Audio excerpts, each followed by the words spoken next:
That's the key to everything that we talking about today as far as the imposter syndrome is the fact that it's not the difference between being successful and not being successful, but it's the mindset in the midst of your success. It's the mindset in the midst of your evolvement and the fact that you can be evolving in your life and you can be successful in your life and still have self-doubt and still not be completely confident that all the things that you're doing and all the things that you've been doing, you're worthy of all that you're receiving as a result of it. You're worthy of the accomplishments. You're worthy of the accolades that you're getting as a result of your effort.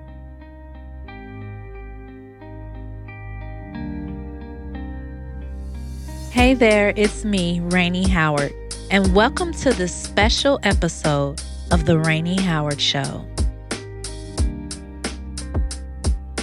Today's topic is pretty interesting. I remember when I first heard about this term, it was used when people would interview celebrities and they would talk to them, ask them, especially new celebrities, new famous people who were rich and they were on TV. They would often ask them, did you feel like you were an imposter or you had imposter syndrome? And I used to wonder, what does that mean? And so they would always explain, if you're in a room full of all of these A-list celebrities and they've accomplished all these big things, did you ever feel like you didn't belong? And the more I learned about this term, imposter syndrome, I just became very interested in learning on and understanding it. So let's get into this conversation. Have you heard of it before? It wasn't something that I heard of initially, just from that standpoint, just the term directly.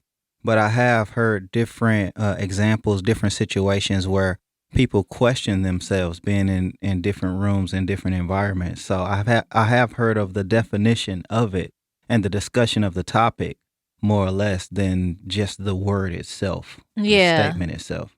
It's the more I've read on it and studied it, it's a level of insecurity when you've had a certain amount of success. And like you said, not feeling like you belong or feeling like you fit in with the environment, what came with that success. And so we're going to talk about the types of imposter syndrome. And so there are 5 different types. They call them the perfectionist, the expert, the soloist, the super woman or man, and the great mind. Mm-hmm. So let's talk about it. So first one, the perfectionist. Now, this is a person who thrives in achieving their high goals. They want everything to be right. Maybe they're a micromanager. They have an issue when results aren't perfect in the way that they want it. Have you encountered that or in your life, or have you worked with someone that's a perfectionist? I've been like that to a certain extent in my own life, and especially when it comes to work. When you get in a work environment, you always want your things. I know I felt like I've always wanted my work to be the top notch and put my best foot forward, especially because I considered it as a representation of myself. So there were moments when I would put pressure on myself to make sure that everything I was doing was A+ work and A+ effort and results. Realistically, I think part of the perfectionist in me was looking for that validation in others to say it. Not just the fact that I was doing the best that I could possibly do, but just seeking that validation and those results from the external environment after I put forth that effort. I think that played a part as well. Was this in the beginning of your career or?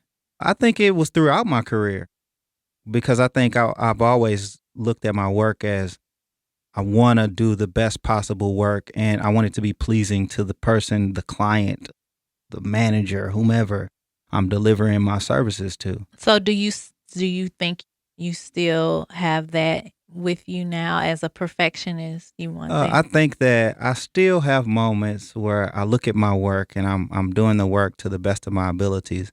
However, I don't put so much pressure on myself based on how others view them per se. I look at it like if I'm doing everything that's required of me, putting the necessary effort in, doing the proper amount of due diligence, then I have done my part Yeah. to make the contribution that I seek to contribute in the Yeah. project. Right. And I think there's a thin line between, working in excellence and being a perfectionist. Yeah. I think when it comes to being a perfectionist, you struggle. It's like you're working with this level of excellence, but there's also a struggle to control. Mm-hmm. Perfectionists, they want things to be done their way. They want it, it's a controlling way. Right. It can come across with pressure. So when we were talking about this before, off mic, off camera, we talked about how that is done in relationships. Yeah. And the fact that these characteristics can be key contributors in a person's relationship. If a person is a perfectionist, have you seen that in your experience talking to people or just directly trying to be a perfectionist and creating the lifestyle mode that you feel is the storybook of what you want to do and having created pressure to make the life that you want it to be, whether it's, whatever the case may be, or just other people working hard like that, trying to make things look a certain way? Okay. I mean, which question are you asking me? Are you asking me Perfectionists and relationships? Have you seen that, and how does that look? So I think when it comes to relationships, it's more so people not wanting to just be authentically who they are because of the fear of being judged or not good enough. So they'll come across as this perfect person and they'll try to do everything perfectly in the relationship. And this is usually in the beginning because it's very difficult to hold this together for a long period of time. Mm-hmm. And so in the beginning of the relationship, they're so perfect with everything they do, the dates, the plans, the gifts, the phone calls, the romantic gestures, all of that stuff. That's just perfect. Mr. or Mrs. Perfect. And after so long, all of that pressure of being perfect, it just weighs them down and they get burned out. Because usually perfectionists, it's a level of insecurity, that imposter syndrome, because they want everything to be perfect 100% of the time when it's not reality. Mm-hmm. So that's really how it usually come across in relationships. Okay. And usually people aren't aware of it, but they're like the other person, whoever is trying to be this perfect person, the other person have no idea who they really are. And they're just enjoying all of it. Like, oh, wow. Oh, look what he got me. Oh, he bought me this. Oh, he's doing that. Oh, look at her. Look, she did this. Whoever in that relationship. And so they get all this praise and. Yeah. I think too, when it comes to relationships and two people working together, do you think that this mindset, this way of doing things can be a joint effort in relationships where two people are trying to create a lifestyle that gives the impression that everything is perfect in their relationship? It can. And like I said, it's a level of insecurity because it's that imposter syndrome where you're not completely content with who you are, that you feel like you have to overdo it or overcompensate or show that you're something else to the other person. I think it can be two people at the same time. Yeah. Because when I think about it, I also think about the fact that, just like my example, people want to give the impression to others, to impress others, to give the impression that they're perfect. But at the same time, they want to make sure that they're not exposed for their imperfections. That things always look like it's A+, top notch, excellent. We so happy. We never have any issues. We never have any problems. We live in our best life. But also having that mindset where they don't want to give too much exposure to their lives because it'll truly expose that things aren't the way that they portray them to be. And they'll be Right. seen for it, and called out for that stuff. Right.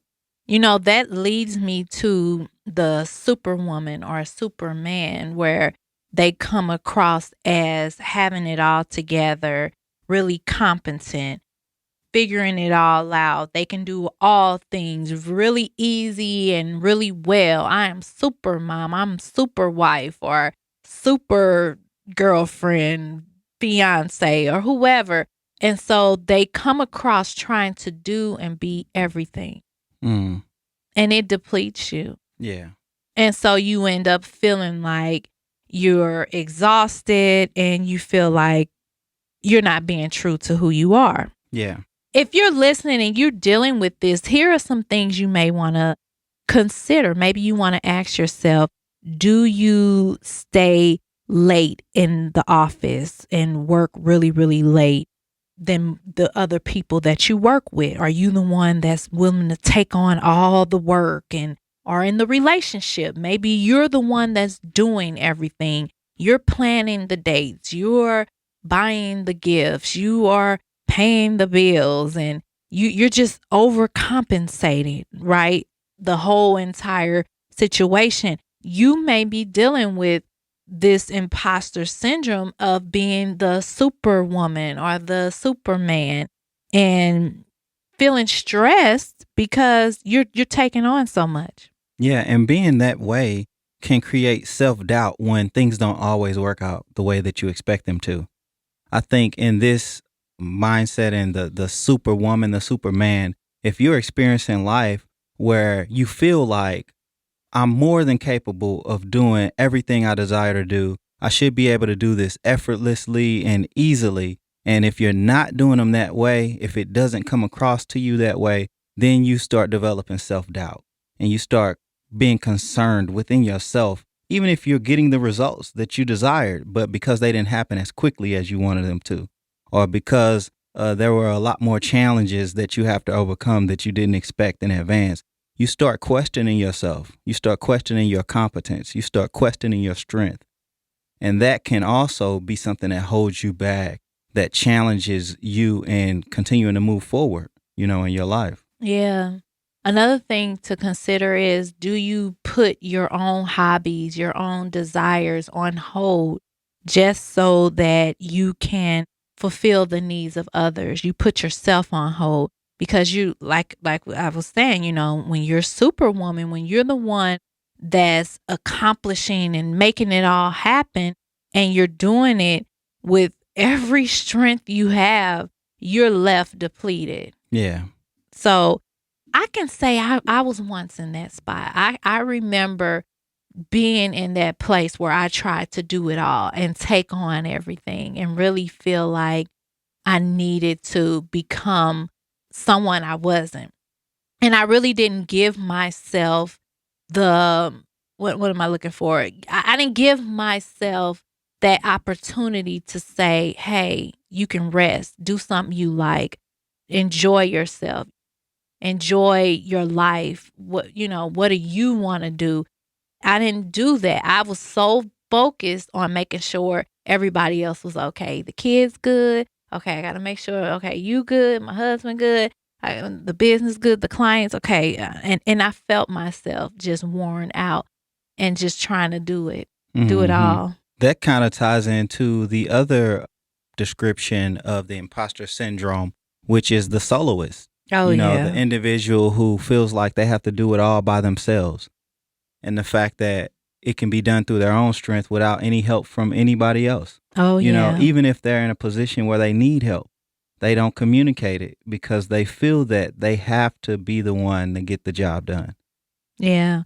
And the sad thing about it, this is what destroys a lot of marriages, a lot of relationships, a lot of careers. Because what happens is the person who is the soloist, who's doing all the work, who's not asking for help, who's not letting everyone else know that they need a little assistance, they feel, it's almost like they feel used in the end. Like once they reach that place of burnout and they get to this place in their life where they feel like all the energy is gone and they're depleted, they are resentful of other people. Mm-hmm. And it really isn't the other people that's doing it, but the fact that they didn't reach out and ask for help, or the fact that they didn't delegate some things, Right. or they tried to take on everything because they don't want any help. They want to accomplish it, achieve it all themselves, and they got to do it all there, by themselves. Right. It's like the people that say, if it's going to get done, I got to be the one to do it. Exactly. Operating in that way. And when I think about us, I think about our relationship. I think there were moments in the past where I took on that identity, where it was early in our marriage, and I say, we freshly starting a family, got the little babies running around, and it's like, you know what? You don't have to worry about working. I'll work. I'll make sure I'm paying all the bills. I'll make sure I do this, I do that. And at the same time, battling with the whole thought process of the lifestyle we want to live and having certain things and doing all this. So why do men do that? Why did you do that? Why did you, we were young, we were married, early 20s, and little babies right after we got married. Why did you come to me and say you don't have to work? Why? Did I come to you and say you don't have to work? I think we talked about it and it was an agreement. Okay. That you didn't have to work. I didn't say you didn't have to, but you did say I didn't have to work. That was, you said. I remember it a little differently. So how do you remember it? I remember us talking about how we wanted to start our family, how we wanted to live, and how we wanted to do it based off of one income. And so that we wouldn't get so dependent on both levels of, income and all of that stuff. Because we had seen some examples of families who were operating that way, where the mom was taking care of the kids at home, where they was doing homeschooling, where the dad was doing all the working and paying all the bills. And I think that's kind of where that stemmed from, where we was like, oh, okay, I think that'd be a good idea. We could do that. That's where it started, for me at least. But as far as taking on all of the responsibilities and making those decisions, I can't say that all men make that decision in the same way. I just know culture-wise, it's usually the man who say, I'll take care of the expenses and household, and the woman can just stay home and take care of the kids. Yeah. I think that's based on gender roles, though. That the man is the provider. He takes care of the family. He, take care of the household. So from a gender role perspective, not even just thinking things through or considering, say, job opportunities, whether the wife or has a better career path or not, I think it's just based on just the gender roles. So automatically, men take on that responsibility. Like, if they're really trying to be responsible and take care of their families, they say, I'm going to take care of this. I'm going to do that, regardless of how stressful it may be, how much pressure it is to take care of everything, and even how much help they may need. But couldn't that cause a man who is struggling to pay all the bills by himself, after a certain point, couldn't that cause him to have some resentment, even after telling his wife she didn't have to work? I think that it can. I think that it can cause that, especially when in moments where you truly need help and the burden has just become overwhelming. It don't even have to get to the point of being too overbearing and overwhelming. But the fact that, like you communicated earlier, the fact that you didn't communicate that you needed assistance is what gets you to that place of things being overbearable, Right. And I know in our situation, we started off in the early years of our marriage where I think it was like, the first 3-4 years of our marriage where you worked and I was home with the kids. Right. And then eventually that really wasn't for me. And I was like, I'm going to work. Right. And that was something that I just put out there. It really wasn't something that you came to me or you was resentful about or whatever. I think the issues that we had was when I wanted more, as far as like more material things in the house, Right. shoes, clothes, vacations, experiences, all of those things. As I desired more of those things, then you felt like it was a burden to you because you was looking at your income and Right. what you could afford at the time. But I think communication is so important. And that's why the imposter syndrome is really not healthy in a relationship Right. for either person to take on all of the work or responsibility or strength as being the superwoman or the superman or the perfectionist. It Yeah. really depletes the individual in the relationship. Yeah, it should be a shared experience, and it should be an open line of communication so that you're not putting unnecessary pressure on yourself to be this everything to the whole relationship and to everybody else. I think that communication is key. Exactly. I think that was something I had to overcome in business, just because as an entrepreneur for so many years, first of all, I was a solo entrepreneur. So the soloist Right. fit that title.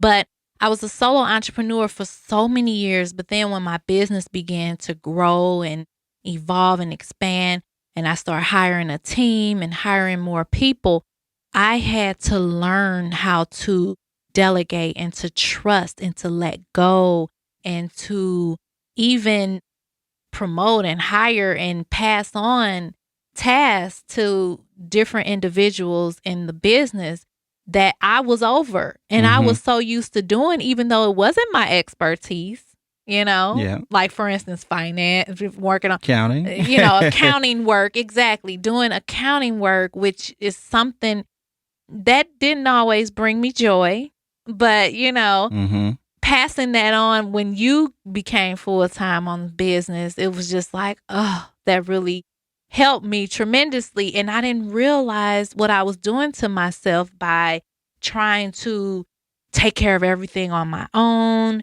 and no assistance in my achievement and just doing everything myself and having my hand in everything myself.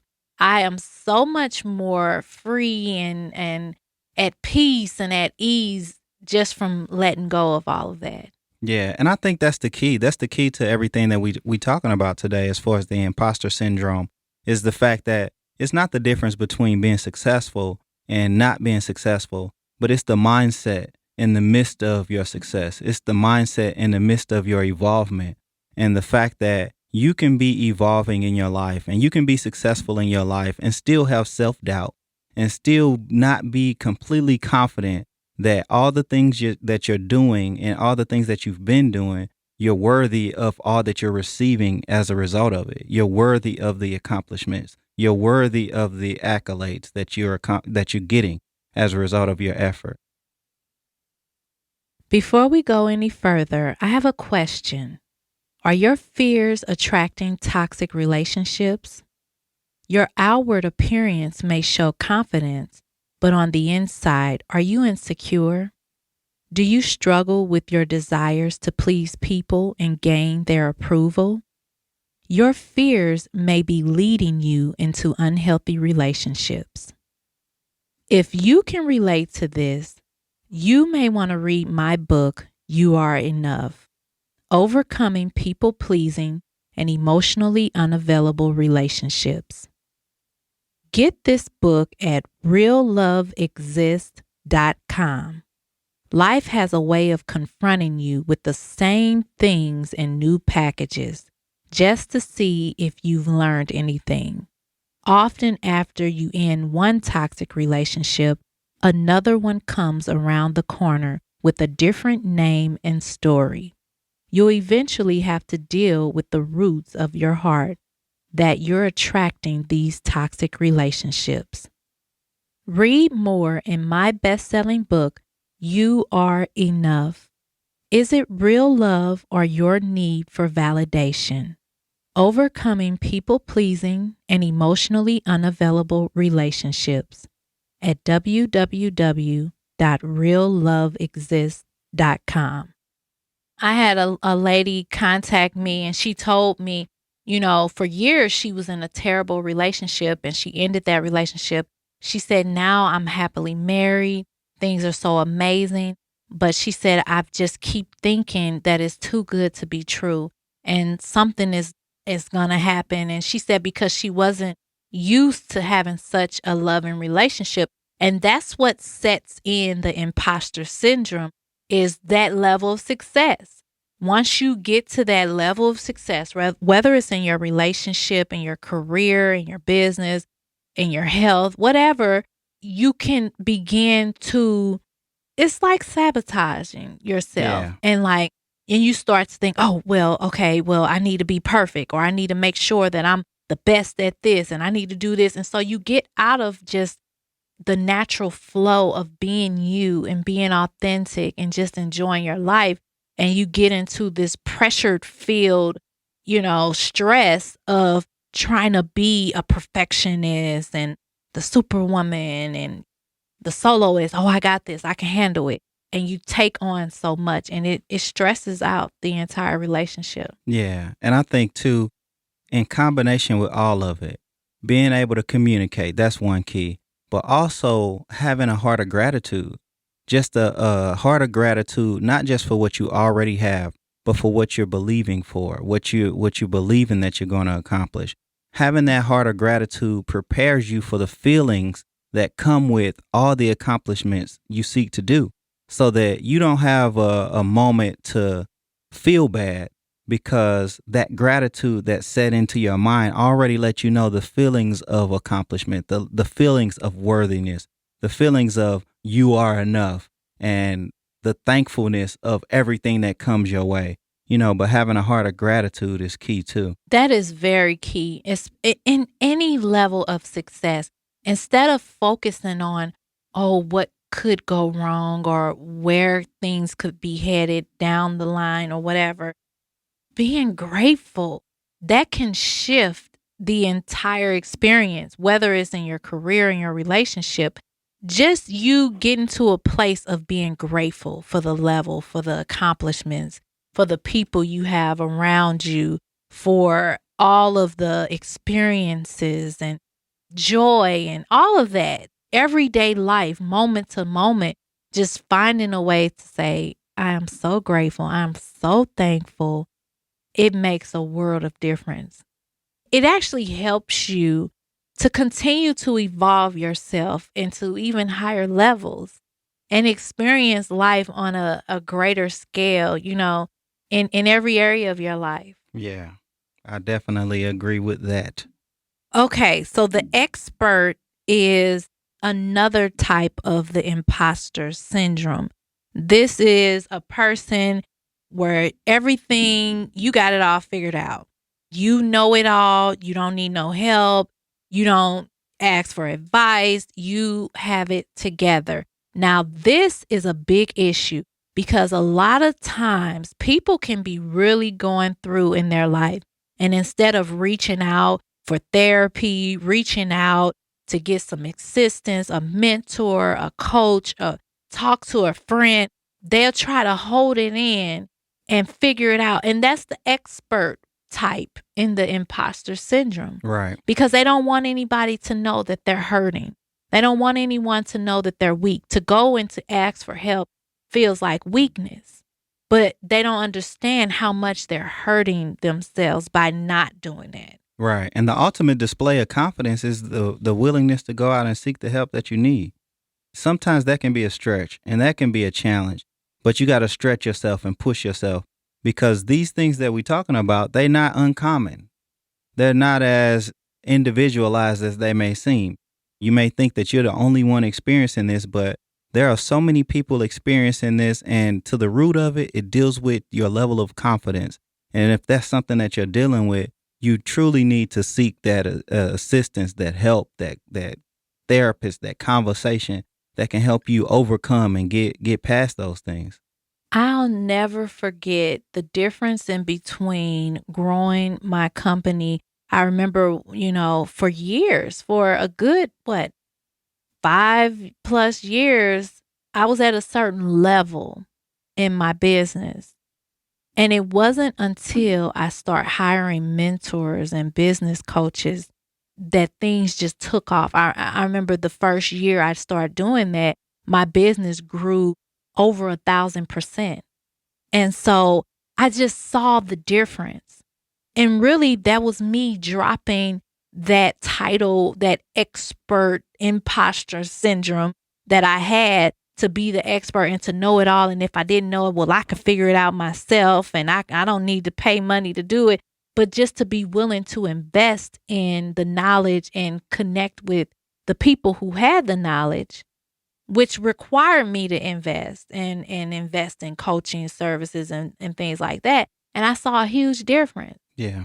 I mean, I think about that even in our relationship. It wasn't until we invested in a marriage retreat that we began to see a spark and a growth in our marriage, which inspired us to years later start realloveexist.com and to help other marriages. Right.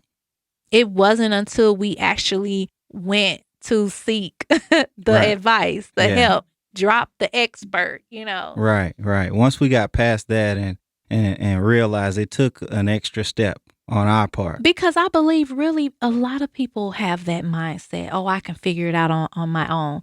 I don't need help. I don't need to read a book. I don't need to have nobody tell me how to be a wife. I don't need nobody to tell me how to be a parent, And people believe that. Right. And they don't realize how much it holds them back. It reminds me of back when we were young in our relationship and you were reading a book about parenting.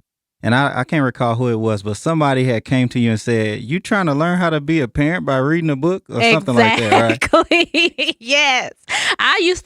First of all, I used to buy parenting books like all the time while I was pregnant, even after having my kids, because I wanted to learn the proper way of discipline and training them to be obedient. All of that. I used to read all of those books on being nannies and how they, organize things. And and it was a friend of mine who was like, I just don't believe no book can teach me how to be a parent. I'm like, wow. Because I learned so much from those books, and those books helped me tremendously. Right. And the truth of it is that once we get past that hesitation, that fear of people knowing that we don't know everything, then we can open up the doors to receive, and we can receive help from people, because God really uses people to bless us. And as long as we're hiding behind our own self-confidence, our own perfectionist way of doing things, our own way of thinking that we have it all together, we're limiting our opportunities. Like we talked about before, we're self-sabotaging potential opportunities in the future because we're not open up to receive from other people. Right. Okay, let's talk about this final type of the imposter syndrome, which is the great mind. It's when you judge yourself on ease and speed. If you would think this about yourself, if I'm competent, it will come to me quickly and easily. So you're expecting things to happen fast. And if it's not happening fast, then you're thinking automatically like, oh, well, this is something wrong, when that's not how it happens. Yeah, and you can be in a place where you feel like you're talented. You feel like you're smart. The moment you see some prerequisite that says you have to meet this educational requirement or you got to have this level of experience, at that moment, then you doubt yourself. You hold yourself back from pursuing something that you're more than capable of doing. You're more than capable of learning, but you hesitate because of these external requirements that give you the impression that you're not enough, that you don't have enough. Yeah. Or you believe on those things and you use them as a crutch or as your way of being enough. Because that's a two-way fold. You can see it. And it just reminds me of a quote I saw about excuses. And it said that excuses are just reasons to fail. Like anytime that you give yourself an excuse not to do something, you're just giving yourself the okay to fail in that area. Right. and it keeps you in that victim mode. Like, oh, I'm because of this, I can't do it because of that. So yeah, Right. I agree. I'm really into this and just being more aware of how these are some of the things that can subconsciously hold us back as we evolve in our life, mind, body, and spirit. Right. So we've definitely have to continue this conversation and grow in every area of our life. So Yeah, because the whole point is to not create mindsets, theories, or beliefs that keep you back from having the life that you desire, having the relationship that you desire, and the income and everything that you desire. You know, you're more than capable of doing so much more, and you don't want to stop yourself just with your own mind from doing the things that you're capable of doing. that's right. That's right. Well, we want to thank you listeners for tuning in, and we love to hear your feedback. So be sure to join us in our next episode of the Rainie Howard Show. Thanks for tuning in for this episode of the Rainie Howard Show. Be sure to sign up to our emailing list at realloveexists.com and rainiehoward.com. We want to hear from you. Send your feedback on today's episode on Facebook and Instagram at Rainie Howard. If you enjoyed this episode, be sure to download and subscribe so that you don't miss our next episode.